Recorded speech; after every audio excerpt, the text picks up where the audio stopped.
Hello दोस्तों। Dictionaries Python का secret weapon. Fast, flexible और हर प्रोजेक्ट में यूजफुल। जेसन डेटा की बात करो, एपीआईज की बात करो, शॉपिंग कार्ट की बात करो, सब जगह डिक्शनरी का ही मैजिक है। आज मैं आप सब लोगों को डिक्शनरी के बारे में बताऊंगा विद एग्जांपल्स। चलो स्टार्ट करते हैं। यहाँ पे मैंने एक वेरिएबल लिया है जिसमें मैंने एक डिक्शनरी को स्टोर किया है। डिक्शनरी कर्ली ब्रेसेस के साथ डिनोट होती है और इसके अंदर की और वैल्यू पेयर्स होते हैं। की क्या होती है? की हमारी आइडेंटिफायर होती है और वैल्यू हमारा एक्चुअल डेटा होता है। तो ये हुई हमारी की, जो कि एक आइडेंटिफायर है, और कोलन्स के बाद जो है वो है वैल्यू। तो यहाँ पे नेम हुआ हमारा की, रवि हुई उसकी वैल्यू, एज हुई हमारी की, 21 हुई उसकी वैल्यू, कोर्सेज हुई की, और ये लिस्ट जो है ये हमारी वैल्यू। अब मैं इसको एक बार आपको प्रिंट करके दिखाता हूँ इस डिक्शनरी को। तो मैंने स्टूडेंट वेरिएबल पास किया प्रिंट के साथ, तो मुझे आउटपुट मिल गई ये डिक्शनरी। अब मान लो मुझे इनकी वैल्यू को एक्सेस करना है अलग अलग। मैं चाहता हूँ मैं नेम की वैल्यू एक्सेस करूँ, यानी कि रवि को आउटपुट में प्रिंट करा के देखूँ। तो वो मैं कैसे करा सकता हूँ? तो वहाँ पे मुझे कीज़ का यूज़ करना पड़ेगा। तो यहाँ पे मेरे को स्टूडेंट पास करना पड़ेगा वेरिएबल, और स्क्वायर ब्रैकेट के अंदर मुझे की बतानी पड़ेगी कौन सी, मुझे किस की मुझे वैल्यू चाहिए। मुझे नेम की वैल्यू चाहिए। अगर मैं इसको रन करूँगा तो मेरे पास आउटपुट आएगा रवि। अगर मैं चाहता हूँ मुझे कोर्सेज की वैल्यू चाहिए, तो मुझे यहाँ पे कोर्सेज पास करना पड़ेगा। तो मुझे आउटपुट मिल जाएगा ये लिस्ट जिसके अंदर सारे कोर्सेज स्टोर्ड है।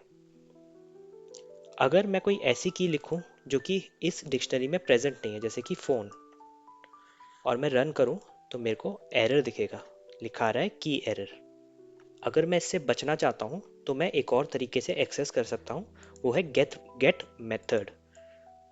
क्या कर सकता हूं? मैं यहाँ पे गेट लिखूंगा। ये डिफ़ॉल्ट फंक्शन है एक पाइथन का। इसमें अगर मुझे कोई की पास करूंगा तो मुझे उसकी वैल्यू मिल जाएगी। जैसे कि मैंने अभी नेम पास किया तो मुझे आउटपुट मिल गया रवि। अगर मैं फ़ोन पास करता हूँ, जो कि ऐसी की है जो इसमें प्रेजेंट ही नहीं है, अगर मैं इसको रन करूंगा तो मुझे आउटपुट आ रहा है नन। तो अब मुझे एरर नहीं आ रहा इस केस में। और अगर मैं चाहता हूँ तो मैं इसमें कोई डिफ़ॉल्ट वैल्यू भी पास कर सकता हूँ, जैसे कि नॉट अवेलेबल, इन केस मैं नन प्रिंट नहीं कराना चाहता। तो अगर मैं आप रन करूंगा तो मुझे देगा नॉट अवेलेबल, क्योंकि फ़ोन की कोई है ही नहीं, तो मुझे बाय डिफ़ॉल्ट नॉट अवेलेबल देगा इंस्टेड ऑफ नन। और अगर मुझे नेम में लिखता हूँ की को, तो मुझे आउटपुट देगा वो रवि, क्योंकि वो ऑलरेडी प्रेजेंट है। इन केस कोई नहीं प्रेजेंट होगी तब मुझे वो नॉट अवेलेबल लिख के देगा। तो ये एक सेफ मेथड है कि आपको एरर नहीं मिलेगा, बल्कि अगर कोई की है ही नहीं तो उसके बजाय आपको एक आपका डिफ़ॉल्ट आउटपुट आप उसको प्रोवाइड कर सकते हो, जो कि रिटर्न हो जाएगा। अब हम देखते हैं हम वैल्यूज़ को ऐड कैसे कर सकते हैं। अब मैं चाहता हूँ कि मैं फ़ोन की ऐड करना चाहता हूँ और उसमें वैल्यू भी ऐड करना चाहता हूँ, तो मैं क्या कर सकता हूँ? सिंपल है, मुझे वेरिएबल को उठाना है जिसमें मैंने डिक्शनरी स्टोर करी है, उसमें स्क्वायर ब्रेसेस लगाऊंगा और लिखूंगा फ़ोन, और इसमें मैं अपना फ़ोन नंबर कुछ भी रैंडमली डाल दूंगा, 98989898। ठीक है। और मैं अब इसको प्रिंट करा के देखता हूँ, प्रिंट स्टूडेंट। अब मैं इसको रन करता हूँ तो आप देखो आपकी फ़ोन वाली जो की है वो ऐड हो गई। अब मान लो मैं कोई की वैल्यू को अपडेट करना चाहता हूँ। फॉर एग्जांपल मैं यहाँ पे रवि के बजाय अमित करना चाह रहा हूँ, तो मैं क्या कर सकता हूँ? सिंपल स्टूडेंट, कौन सी की को मुझे अपडेट करना है? नेम की को अपडेट करना है। क्या अपडेट करना है? मुझे अमित लिखना है। अब मैं इसको रन करूँगा तो देखो अब मेरे को रवि नहीं लिखा रहा, अब मुझे अमित लिखा रहा है। तो सिंपल असाइनमेंट से ही आप ऐड या मॉडिफाई कर सकते हो। देखो ये मैंने यहाँ पे भी एक तरीके से असाइनमेंट ही किया है। तो सिंपल असाइनमेंट से ही आप ऐड भी कर सकते हो और अपडेट भी कर सकते हो।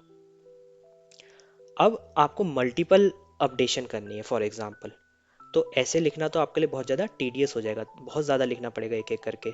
आप पहले नेम लिख रहे हो, फिर एज लिख रहे हो, फिर कोर्सेज लिख रहे हो, फिर बार बार इसको स्टूडेंट और ऐसे लिखोगे तो ये थोड़ा टीडियस हो जा रहा है। तो उसके लिए भी हमारे पास एक फंक्शन है, आप कर सकते हो अपडेट का यूज़। अपडेट के अंदर आपको कर्ली ब्रेसेस डालने हैं। यहाँ पे अब आप की और वैल्यू बेस डालते जाओ जिसको आपको चेंज करना है। जैसे कि नेम को मुझे अमित करना है, और फॉर एग्जांपल मुझे एज भी चेंज करनी है, एज 25 करनी है उसकी, तो एज कोलन 25।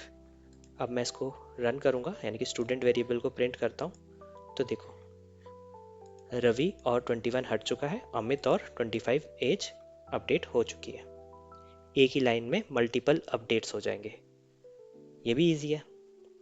अब देखते हैं हम डिलीशन। हमारे को कोई की डिलीट ही करनी है। जैसे कि मैं चाहता हूँ ये एज वाला पार्ट डिलीट हो जाए, तो मैं क्या कर सकता हूँ, मुझे सिंपल लिखना है डेल, डिलीट का एक तरह से आप शॉर्ट फॉर्म समझ लो, DEL डेल, फिर लिखना है अपना वेरिएबल। देन आपको कौन सी की डिलीट करनी है, मुझे एज की वाली एज की डिलीट कर देनी है अपनी डिक्शनरी से। तो मैं इसको रन करूँगा तो मुझे आउटपुट आ जाएगा नेम और कोर्सेस, दो ही की दिख रही हैं। इसके अलावा एक और फंक्शन है जिसको आप यूज़ कर सकते हो, वो है पॉप। वो भी डिलीशन के काम आता है कि आप डिलीट कर दो। जैसे कि मैंने यहाँ पे स्टूडेंट डॉट पॉप किया, मैं क्या करना चाहता हूँ, यहाँ से कोर्सेज हटाना चाहता हूँ, कोर्सेज।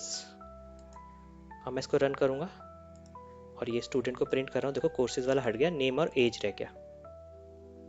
आप चाहो तो इस वैल्यू को, ये जो पॉप हुई वैल्यू को आप किसी वेरिएबल में स्टोर भी करा सकते हो, तो ये इसका एडवांटेज है।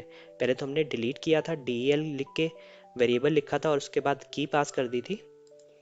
अब इसकी खासियत ये है, पॉप की खासियत, कि आपने जो डिलीट किया है अगर आप चाहते हो उसको कहीं स्टोर करना चाहते हो मेमोरी के अंदर, तो आप एक और वेरिएबल बना सकते हो, जैसे कि डेल स्टूडेंट। आपने स्टूडेंट वाले डिक्शनरी से क्या डिलीट किया, आपने उसको एक वेरिएबल में स्टोर कर दिया। तो ये क्या करेगा, पॉप फंक्शन इससे डिलीट भी कर देगा और जो उसका रिटर्न आएगा वैल्यू वो इसमें स्टोर भी कर देगा। अब मैं चलाऊंगा एक बार तो आपको दिखेगा ये नेम और एज ही आ रहा है, कोर्स डिलीट हो चुका है। अगर मैं प्रिंट करूंगा ये वाला variable del student, del underscore student को मैंने प्रिंट किया, तो मेरे को आउटपुट मिलेगा मैथ्स, सॉरी पाइथन AI और मैथ्स लिस्ट के फॉर्म में। तो आप पॉप भी एक इम्पॉर्टेंट फंक्शन है, इसको आप नोट डाउन करके रख सकते हो, ये आपको कहीं ना कहीं काम आ सकता है। अब हम बात करते हैं लूप्स। हम डिक्शनरी में लूप्स भी अप्लाई कर सकते हैं।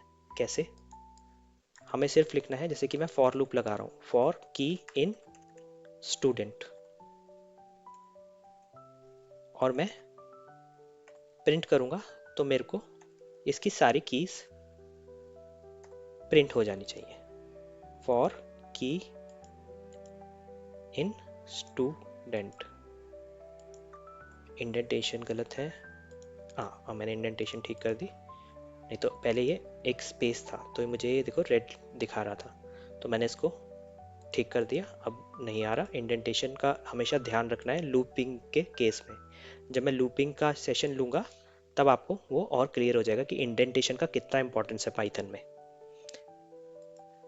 अब मैंने रन किया तो देखो नेम एज और कोर्सेज जितनी कीज थी इस स्टूडेंट वाली डिक्शनरी में मुझे प्रिंट हो गई।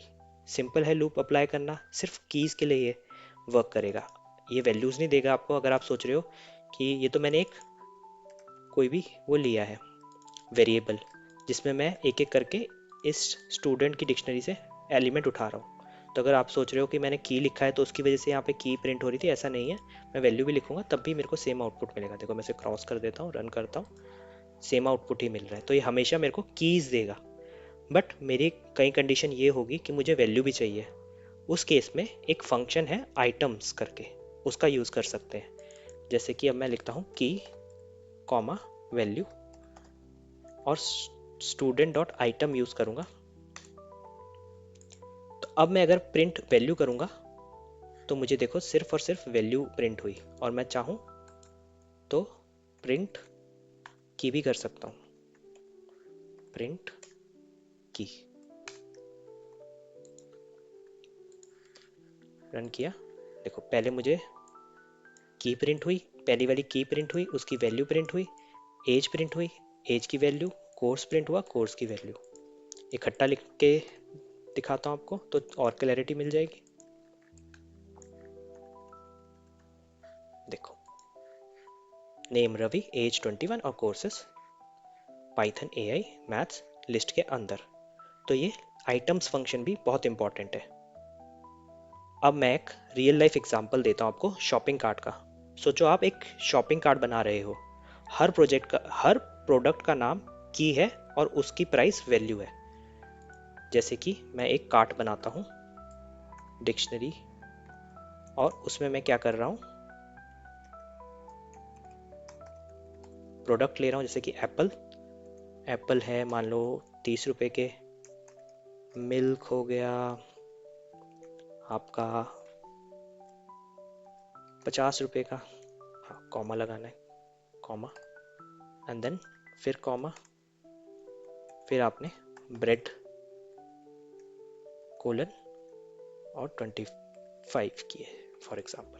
तो देखो यहाँ पे आपने पहले की दी, कोलन लगाया, वैल्यू दी, कॉमा लगाया, दूसरी की वैल्यू, कॉमा, तीसरी की और उसकी वैल्यू, बस लास्ट में कॉमा नहीं लगाना। तो ये हमारी डिक्शनरी बन गई। अब मैं इसको एक बार प्रिंट करके देख लेता हूँ कि मैंने डिक्शनरी सही से बनाई या नहीं बनाई। रन किया तो हाँ मेरा डिक्शनरी का आउटपुट आ रहा है। अब मैं क्या चाहता हूँ, मैं सम करना चाहता हूँ वैल्यूज़ का, इसका टोटल करना चाह रहा हूँ कार्ट में, मेरी कार्ट का टोटल क्या आ रहा है।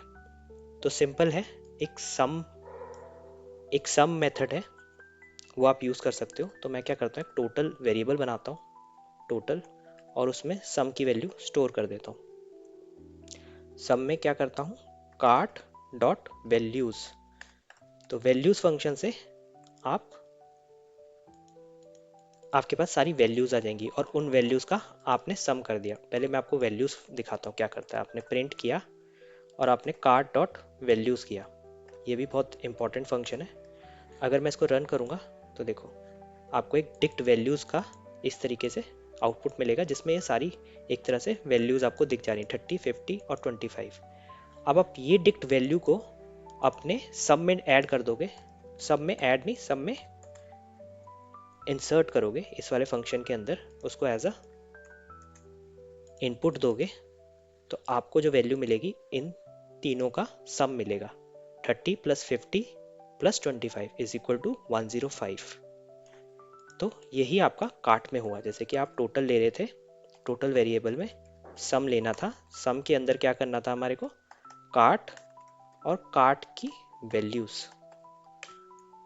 अब आप प्रिंट कर दो कि आपका टोटल बिल, कोलन डाल दिए और कॉमा लिखा और यहाँ पे टोटल लिख दो, एंड आप रन करोगे तो आपको टोटल बिल 105 आ गया।